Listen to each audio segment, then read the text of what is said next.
The rain had just stopped, leaving the city square glistening under the soft glow of streetlights.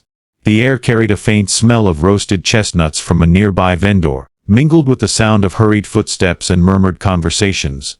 But cutting through it all was a sound so pure, so filled with soul, that passers-by slowed down without even realizing it. A blind man strumming a battered old guitar, his voice raw with emotion. His name was Daniel Cole, 52 years old, with weathered hands and a face carved by years of hardship.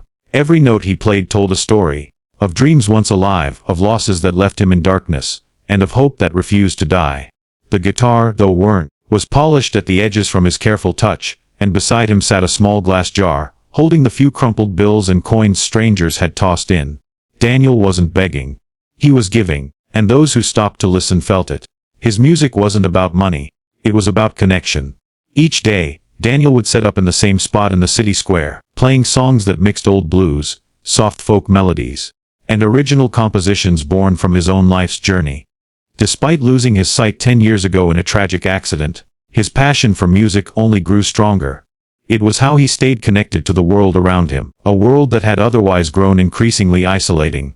As Daniel played, his eyes closed but his heart wide open, the square was a college of life. Business people rushing to their next meeting, tourists snapping photos, children giggling as they chased pigeons. Some stopped to drop coins into the jar, some simply nodded their heads to the rhythm, while others walked past, distracted and disconnected.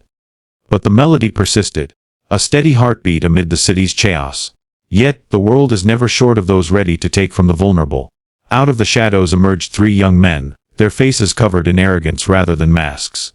Ryan, a lanky 24-year-old with a cruel smirk and a cigarette dangling from his lips. Troy, heavy-built with restless eyes that darted nervously as if waiting for a fight. And Zane, the youngest at 19, but with the sharp, calculating gaze of someone who had long since abandoned kindness. They weren't here to enjoy music. They were here to amuse themselves at someone else's expense. The first coin clinked into Daniel's jar from a passing tourist, a quiet gesture of appreciation. Seconds later, Ryan's sneaker nudged the jar closer to him, almost playfully. Daniel, unable to see, kept playing, his voice unwavering, but his brow furrowed. He could hear the scrape of glass against pavement. Then Troy bent down, lifted the jar, and began shaking it so the coins rattled loudly.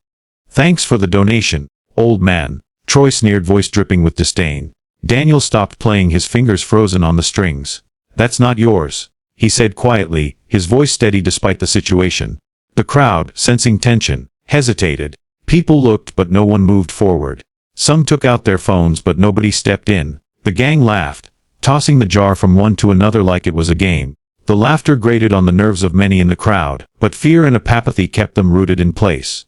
After all, who wanted to get involved with trouble? But among the crowd, a few faces showed discomfort. Young women clutching their purses tighter, elderly men shaking their heads in quiet disapproval. Daniel, despite his blindness, seemed to feel the weight of their silence. His jaw tightened, and the music faded into an uncomfortable silence. And then, from the crowd, a man began walking forward. Not rushing, not shouting, just walking with an unmistakable calm that somehow felt more dangerous than any raised fist. Jason Statham. Dressed simply in a dark jacket and jeans, his shaved head glistening under the streetlight. His eyes locked on the three young men. He didn't announce himself. He didn't need to. Those who recognized him instantly went silent, their phones lowering as they waited to see what would happen. Jason stopped a few feet away from them, his voice low but razor sharp. "Put it back." Ryan scoffed. "And who's gonna make us?" "You."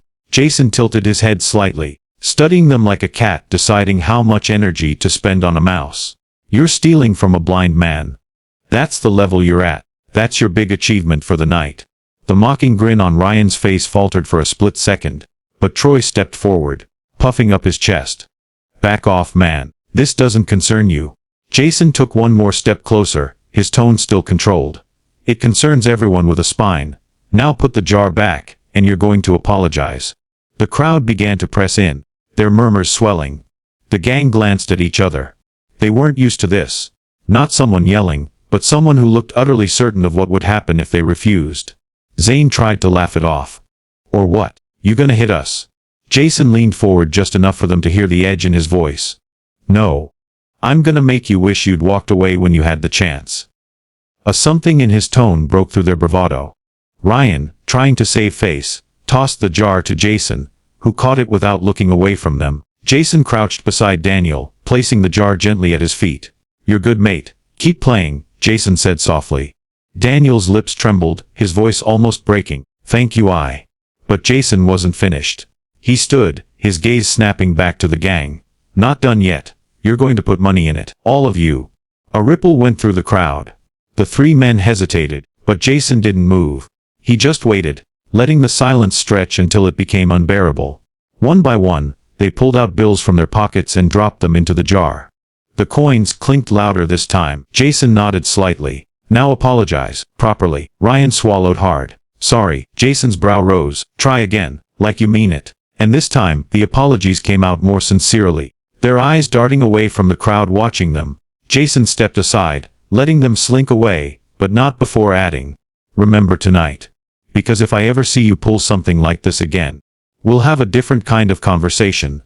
The three didn't look back as they disappeared into the side streets, their swagger stripped away. The square slowly began to breathe again. The buzz of the city's life returned. Daniel took a deep breath, fingers finding their place on the guitar once more.